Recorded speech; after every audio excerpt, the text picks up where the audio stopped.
Welcome back, everybody, to another show of Recruitment Uncensored. So, as you all know by now, I am Kate, and I have got a fantastic guest on with me today. I don't want to blow too much smoke up his arse. He's pretty well known. I've got the man, the myth, the legend. I've got Mike Ames on with me today.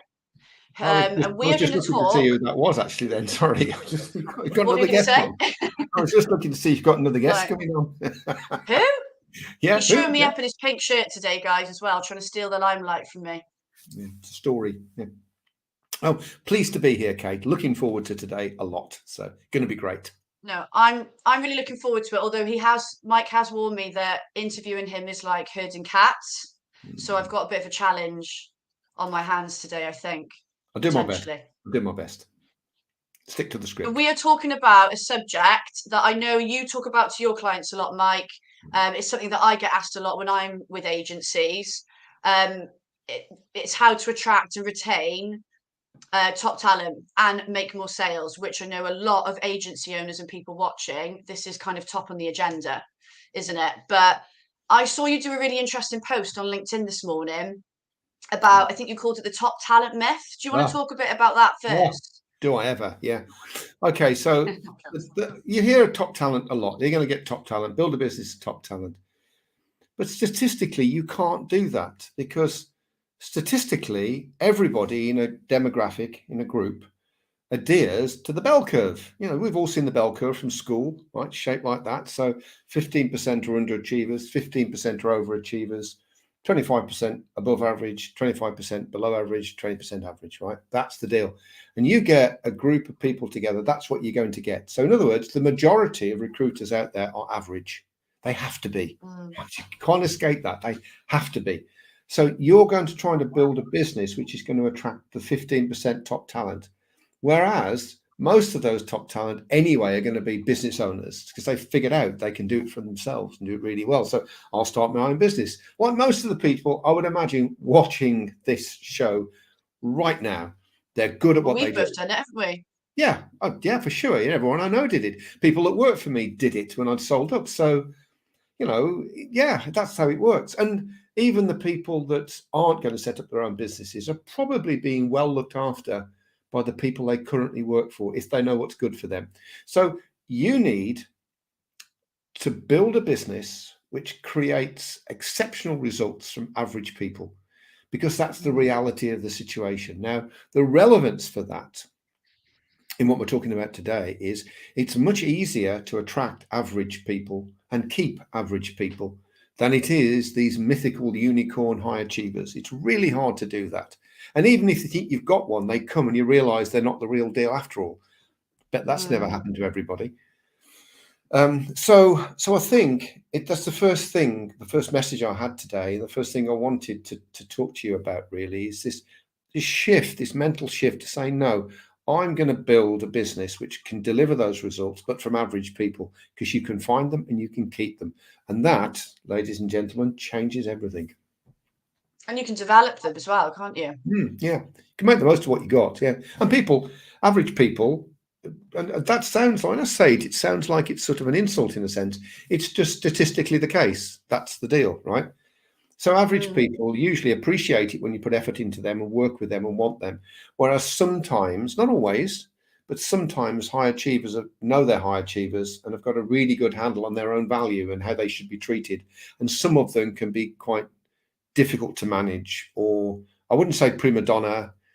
Well, hey, that's sexist, isn't it, really? But this kind of elitist thing going on where, or arrogant even sometimes, well, I'm really good at what I do. You should look after me. Whereas you don't quite get that so much with average people because they know they're average, really. Yeah. I'm smiling when you said they're difficult to manage. I was thinking of me when I was a consultant. It was a Oh, bloody yes. nightmare, I think, to manage at times. It wasn't, not nice to my managers, but I was just very headstrong and, and this is ultimately why I've set up a business. I had all my ideas and stuff like But, that. but So, most people do, Kate. If you think about it, most people who are successful business owners have got an element of that self-assured, confident, comfortable in their own skin thing going on.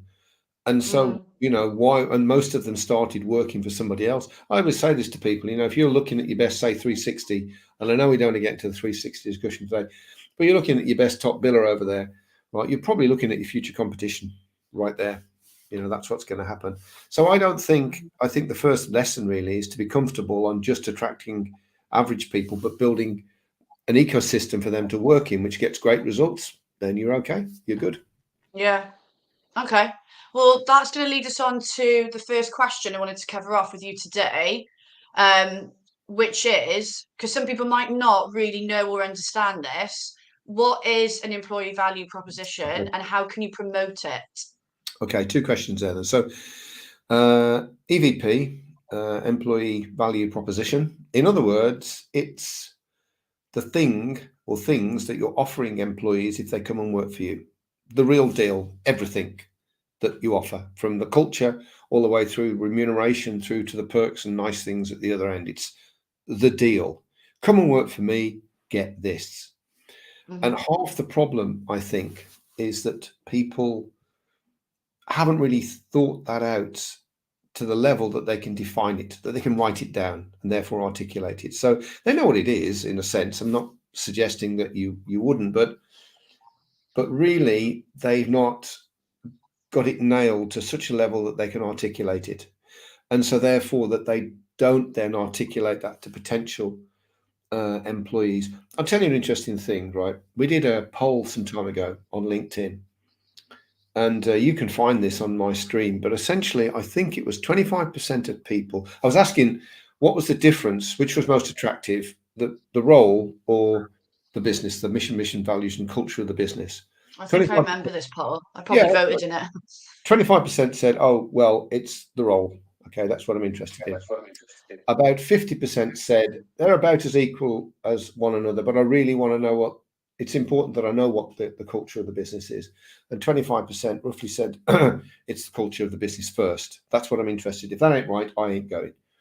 And I thought that was quite interesting, and did a bit more research on it. And LinkedIn did a poll themselves, and they discovered that 40% of people, slightly more than the 25%, culture was the number one choice. They wanted to join a company where the culture was right. Well, if you assume that's the case, just for the sake of argument, and you're not Mm. fully communicating that, you're not giving them all the information that they want. You think a great commission scheme and working from home and free pizza on a Friday or something is going to nail it. And for some people, it will, apparently. But for the majority of people, they want more than that. Where is your company going? Right, so what's your thing? What are the values that drive the business? I'll talk about the components of an EVP in a minute with you. But they want to know this stuff, and they want to know the job's good for them as well. It's something they want to do and pays well, right? So, and half the time is you can't communicate the EVP of the business before you get onto the role. And this is a big mistake. So when I used to recruit people a lot back in the day, the first few meetings I used to have were down the pub with someone, just getting the measure of them first. And we didn't talk about roles at all. We just talked about the business and them and what they Mm. wanted. So I could see whether what they wanted was what we wanted. And we wouldn't even talk about roles before I knew there was a match. And it was never called EVP in those days. It was never called culture or anything like that. It's just, are they the right people for me? They are. Well, okay, well, I've got this role. Or when I get a role, I'll give you a ring. And so I think that's a much better way of recruiting people. The people that you get are less likely to be bribed to stay where they are because they've bought into a dream. They've bought into a way of working in a company. And although their current company can offer them more dough, or better working conditions, and that might swing it. I don't know. What you can't do is make their company into something that it's not. The EVP Yeah. that you're working at now is what it is. So you can't change that really very much. And if you're excited about going to work in another company, the chances are that will prevail and you'll go somewhere else. So I think the EVP really is that representation. Would you like me to sort of drill down a little bit before I talk about promotion into what's in an EVP? Yeah, we've got, well, what about, yeah, if you can, like, in a nutshell. Yeah. Okay, I can do that. So, you've got to represent the culture element of it. You've got to represent your policies. It's all about policies, really. What's your policy on pay? Not the detail, because the detail comes with the role. Depends what the role is, obviously. Depends what they get paid. But what's your policy? So are you high base salary, low commission, or vice versa? Most certainly millennials and Gen Zs want a high basic and a low commission, right? Because that's the deal. That's what they want. So are you the company that gives them that, or do you have a share option scheme in there? What other perks do you give alongside the usual ones? What's your holiday situation? So these are the things that they want to know what's in it for them. But also there's softer things like, what's the EDI policy? For some people, that's very important. Others, not so much. What's your policy on CSR, charity, corporate social responsibility? How does your business give back? What's its Yeah. green credentials? You know, does it have any? Now, these aren't head turners in the sense of, well, I wasn't going to join them, but then I realised they were a green company, and now I am, even though the role's shit. But what it is adds together a series of things that just pushes them into, do you know what? I want to work for them. They seem to have nailed the important thing. Yeah. Reflects And their value, company's values in a way, doesn't it, as well?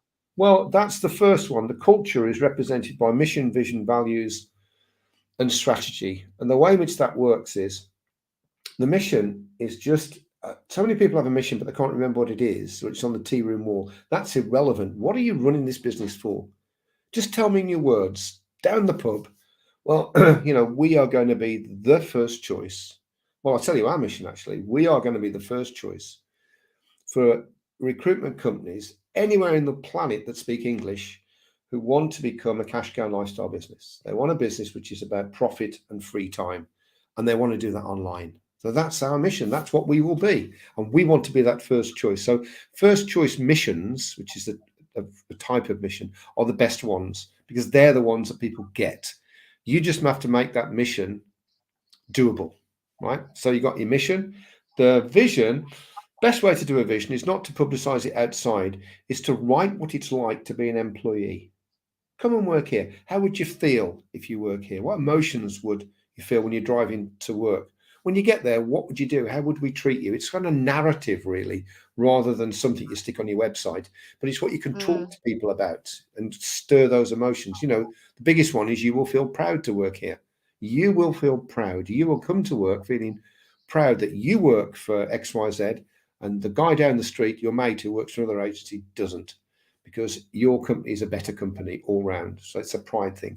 Values are just rules, the way in which you operate. And I'll give you a clue on values, right? Don't create your values by committee. The values must come from the owner, because if they don't believe in them, if they're not passionate about those values, they'll mean nothing.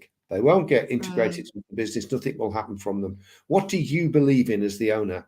Because they're your values. And if you don't like them, if you come and work here and you don't like these values, you better go down the road, mate, because this is the way we work, right? 100%. And then the strategy is just a headline. It's a plan with no detail, really. But okay, you've said that's the mission. I get it, right? But how are you going to do that then? Tell me what's the big idea then?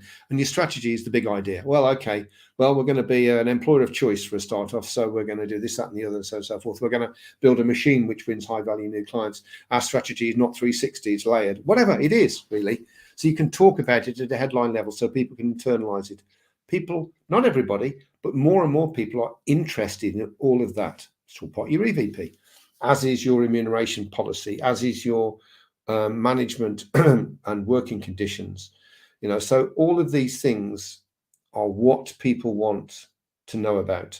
And your job is to create an EVP which summarizes that in a way that they can absorb it very quickly.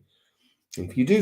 that, and if you use agencies, you can give it to the agencies and say, well, before people come, you can brief them in this, send them this if you want. EVP on a page, we call it. So an EVP on two sides of A4. You can promote it on LinkedIn. You can talk about it on LinkedIn. You can certainly have a join us page on your website. Most people's join us page is so dull. Man, it's just like yawn city. I want something when I'm going to look and think, yeah, that's what I want. My advice to you, go and check out the Michael Page join us page. Yeah, I've heard it. Yeah, I've heard it's good. Guys have nailed it right. They've got it. They know what people want and they've delivered it. It's pretty much what I've just been telling you now. So I think You can promote it through social media. You can promote it one-to-one. You can train people. Everybody should know what the values and the mission, vision, values are. So when they're talking to potential employees, they can share that with them and get a bit of excitement, get some belief, some passion going, because people love passion, as opposed to this is the job and this is what we're paying. It's a great commission scheme, though, and you get Fridays off. Oh, geez, do you want those people in your business? Really? Are they going to build I an empire know. for you? I don't think so, somehow. No. Well, I think we should go to the next question because we've talked about how we can use it to, to promote it as in to attract staff, top talent. But actually, this is a question I wanted to cover off with you, is how can we then use that Okay. to win clients and make money? Because this is another side of the coin then, isn't it? Certainly is. Two things about this. Two things. Number one is there's a correlation between the stability of your team and the amount of profit that you make. So volatile teams make less money. Mm, Stable teams, even if they're average people, the fact that they're doing the same thing inside the same environment with the same people means they just get better and better and more productive. So your profitability goes up. So one of the ways you can make more money is create a stable team. That's not money from clients directly. I'm going to talk about that in a second. That's because you become more productive. Stable teams will do that. So it's very important to bear that in mind. Chopping and changing of people is not good for profit, right? mm, One of the ways that you can, I'm going to tell you a story actually. One of the ways that you can use the EVP to make money from clients is that very few clients themselves understand EVP. They don't know that the candidates who are thinking of coming to work there are really interested in these things that we've talked about. They've got very little clue. Even some of the larger companies have got no idea, really.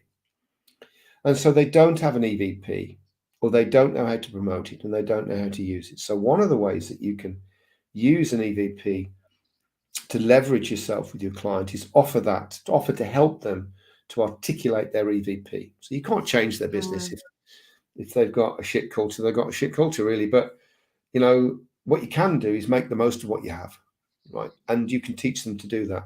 So we run this program, not promoting it, not telling you what it is or anything, but we run this program for recruitment company owners that want to build this cash cow lifestyle business that they can make a load of dough but not work all the time, right? Okay.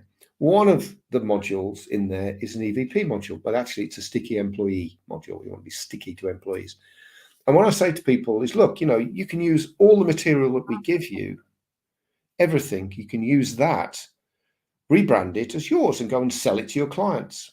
And we had one of our sessions the other day, and one of the girls on there, she'd not said much about it, but we were talking about EVP, and she said, "Well, I've paid for the entire program just by using EVP to open up clients and leverage myself in." And what she was doing was charging for this EVP consultancy and then saying, Mm. what you can do is then you pay me, but then I'll knock that off the first three placements I make with you. So I'll divide it into thirds, and a third of the fee that you pay me gets knocked off the first fee, and then the second and the third fee. She says, I've paid for the whole program, more than paid for it, just by doing that, because there's a thirst Wow.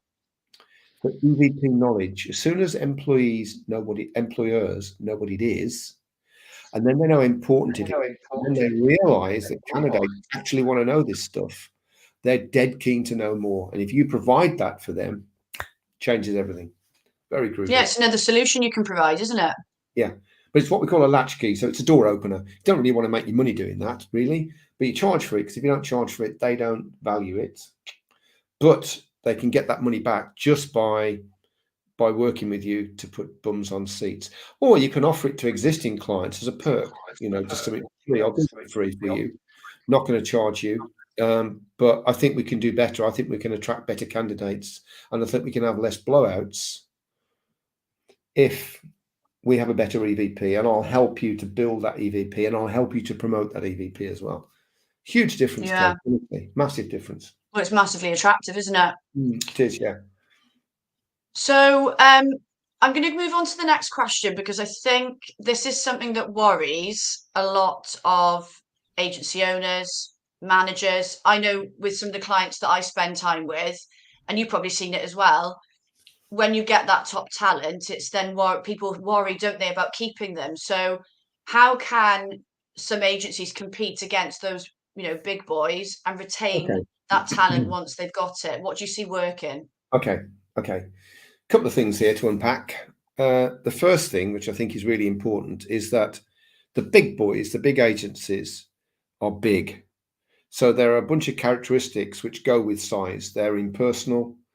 They don't really have the same investment in, not in terms of money, but in terms of their interest in their people. They're not personal at all, really, around that. They're usually quite political. They are very slow to move. If you have an Mm. idea, for example, you like to do something, you kind of have to go through the hoops often, not always, but often to get that working. Depends what the Can idea take is. time as well, yeah. It can take time, and also in many cases it's dead men's shoes. Really, you can't move anywhere because you've only been here 12 months and you've got to be here 18 months. Speaking to that, I mean, not everybody, and we're tarring everyone in the same brush. I don't mean to do that, but in answer to the question, whereas as a smaller business, you can be much more agile. You can take a much more greater personal interest, and you can treat people as being special, which is what they are, and appreciated and understood. You can take the time to find out what people really want in their career Mm. and understand, like, the job that you do is to help people boost their skill levels so they can produce more placements, right? But you can take an interest in individuals to really find out what would make a difference to them.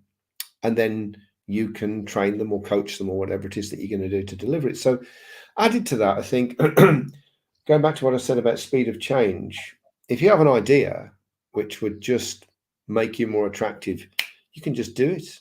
If you're a middle manager in a big Mm. company and have an idea, well, good luck with that then, because by the time it goes through the necessary process, you'll have probably left and gone somewhere else. So I think what I'm saying to you is look at the strengths that you have and look for people that value those strengths. Because if you attract someone that really should be working in one of the big boys, really, then that relationship won't last for very long. You've got to attract people that really want this kind of environment, the environment that you have, the ability to grow and flourish, the ability to move into a space that's right for them because the business is able to do that. It's small enough to make those decisions. So I think don't try and be something that you're not, is the answer to that question. Be a small boy and be proud of it. Okay. In terms of Mm. retaining the top talent, the big problem is that people make promises of what they'll offer without necessarily thinking of the processes and the checks and the measures that they'll need in their business to make sure that those promises are kept. So come to us and we'll give you a personal development, a career development path, and a personal development to support that. And they mean it when they say it, but there's no structure around that at all. There's nothing. The No. appraisals are haphazard. There's no personal development plan. There's nobody owns the execution of that personal development plan. The training is a bit, there's no coaching, and it's just like, well, we mean to do it, but we're a bit short of time. Not good enough. So No, whenever and then somebody, people's trust starts to go. That's when people think, well, hold on, I was promised this and I didn't get it. And that's you start losing somebody then, don't you? very much so, yeah, very much so. So the way to get around that is every claim that you make in the EVP, you've then got to have some mechanism to deliver that. Don't put it in the EVP if you can't deliver it. And I think you can shortcut a lot of this. So, for example, you can outsource um, the personal development, so the career development of somebody. You can outsource it to a HR person, not to deliver that training, but to make sure that that training has been done. There are lots of freelance HR consultants who are cheap as chips, really, who will do this for you. And they will make sure that it's happened. It's time to do this review. Here's the notes. Give me the notes afterwards, and I'll make sure they're updated on the system, and I'll make sure the training plan in place. I'll call that lovely Kate O'Neill to make sure that training is done that you promised that you would have Well, done, right? of Or course. you could potentially outsource it to trainers, but I don't. I think there's more to this than just training. There's a lot of stuff that goes Oh on God, here, yeah. right? But I do think that if you're going to make a promise, then you should deliver on it. So I'll give you another example. That everybody needs a socialization policy now because of work from home. Back in the day, it's like Thursday, 5 o'clock. I just go to the pub. Anybody fancy a beer or something? Well, yeah, you can do that. But if people are working from home now, it's like a major thing to be in when you're going to do an ad hoc social after work. So you need someone who's in charge of making sure that your socialization policy that you've published in your EVP to bring people together so they can get to know the people they work with happens. Because if nobody's responsible for it, here's the thing, it's never going to happen, right? So I think making people responsible for the things that you've promised and giving a framework for those that people know what they've got to deliver on is crucial. Because if you promise something and people are attracted by it, and then you deliver it, or maybe even deliver more than you promised, they're going to stay, particularly if they're average, because they're getting a great deal. Why would they not? So Well, yeah. I do think that there's a lot people can do, which you can compete against the big boys, and if you keep your promises, will keep people in place at the end of it. Yeah. We've had a comment in the chat here from Plowman, who said, according to the RBC, the average churn in, I'm assuming that staff last year was 57%, managers and consultants. So that could be down to things like you've just said, we're not delivering on things. Yeah, I mean, I think, and it's safe to say, 30,000 of the 32,000 recruitment companies in this country are micro companies, 1 to 5 staff, or practices, which is 5 to 20 staff. So a lot of that churn is happening in small businesses. We assume that's going to be in really big businesses, but it isn't. It's across the board, and I think it's a very good point, Plyman. And if you do want to keep people, then deliver what you promise. Simple, really. Yeah. So before I go to your top tip, because I know that's a really valuable one, I just wanted to do a roundup of what's coming up in the next episode, which is in 2 weeks' time. Same time on a Wednesday. We'll always go live at 12:30.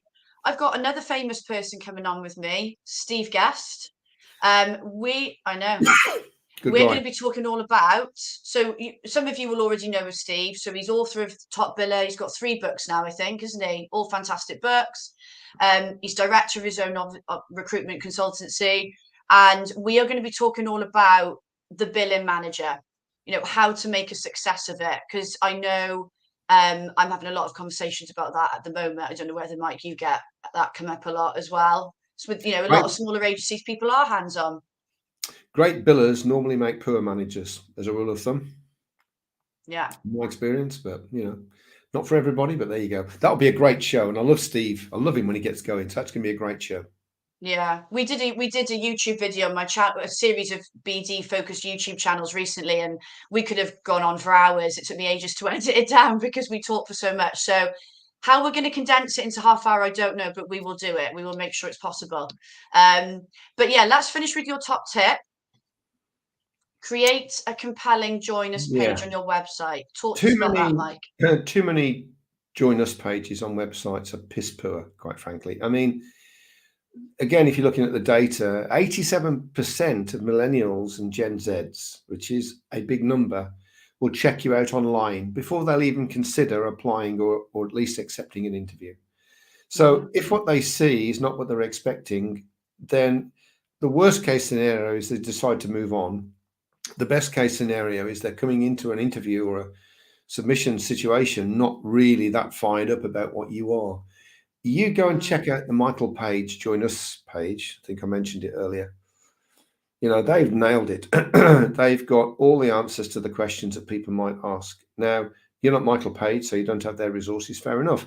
But you can produce a compelling page that if someone looks at it, they're going to think, yeah, that's the kind of company I'm interested in moving to the next stage with, because it ticks all the EVP boxes that they're expecting to see. And then if you've got a couple of consultants of your current consultants, people that work for you now on video saying, this stuff they promise, they deliver it. What I really like is the fact that they do this or they do that. Icing on the cake, stick it at the bottom, stick it at the top, stick it at the side, but get them to see that the things you're promising are what people want, and then that you deliver what they promised. Yeah, I love that idea of the videos. That's really powerful, actually, and it's easy to do, isn't it? Well, videos are 5 times more likely to be believed than the written equivalent. So it's the same message word for word on video versus written, 5 times more likely to be believed if it's video. So powerful. Oh, massively so, yeah. Yeah, easy to do, as you say, dead simple. Yeah. No, thank you for that. And actually, I found that recently with my business, getting video testimonials has been massively powerful. Obviously, I got that tip from, Kirsty helped me a lot with that as well, didn't she? She would do, yeah. She likes all of that stuff, videos, yeah. Yeah, singing her praises. But look, it's literally flown by. We've got 10 seconds till we get to 1 o'clock, so we're coming to the end. Thank you so much to everyone that watched today. This will be going on my YouTube channel. You can watch it again if you didn't catch all of it, or you just want to watch it again because it was so good. But thank you, Mike, for being an amazing guest today, providing loads of info. I will definitely get you back on at some point. I think we need to talk about the 360 thing, don't we? Oh, I'd love to do that. Yeah, I'm delighted to come and back and talk about We will. 360s. Yeah. Thank you for We having me on. will. Thanks for coming. But see you all soon, guys, in 2 weeks with Steve Guest. Take care.